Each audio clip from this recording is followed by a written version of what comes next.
Look out! Triceratop this! Whoa! Marvel Mech Strike Mechasaurs are taking over the museum in a special look paid for by Hasbro.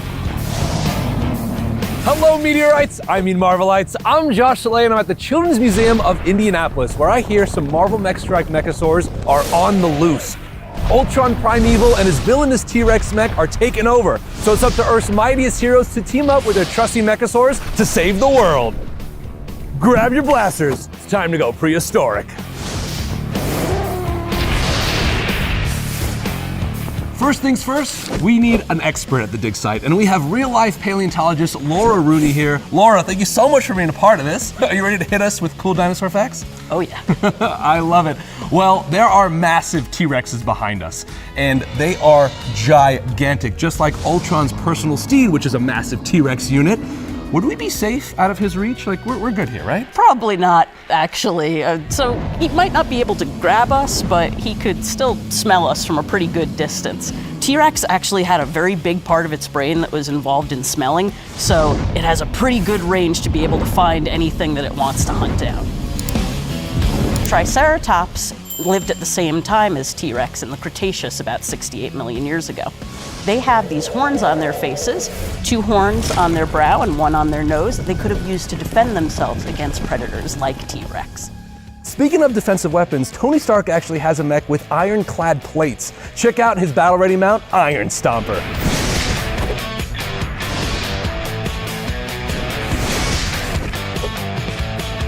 Laura, what can you tell us about Iron Stomper's real-life counterpart, the Stegosaurus? Stegosaurus was a really cool dinosaur. It had these 4 large spikes on its tail called thagomisers that it would have used to hit other dinosaurs to protect itself from them.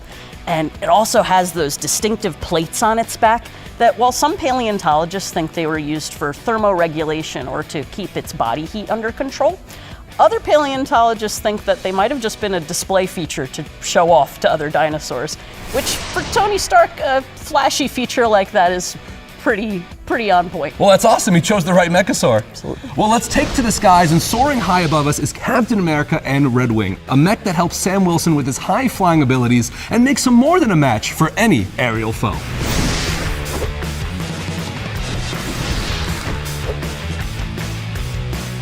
So Laura, I'm curious, what else would be flying alongside Captain America and Red Wing during the Cretaceous period?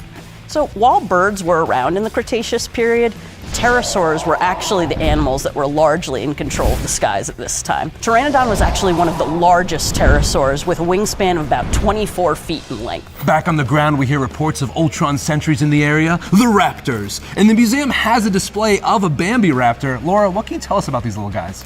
So Bambaraptor would have only weighed about 10 pounds, but that doesn't make it any less fearsome. So these guys had pretty sharp teeth and pretty sharp claws as well they could have slashed into prey with.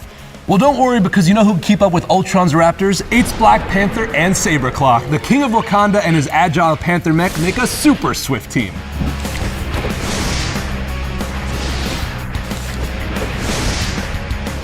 Laura, thank you so much for these incredible prehistoric facts today. Yeah, you're welcome. Well, I'm gonna go ahead and suit up because we're about to have a showdown in this museum.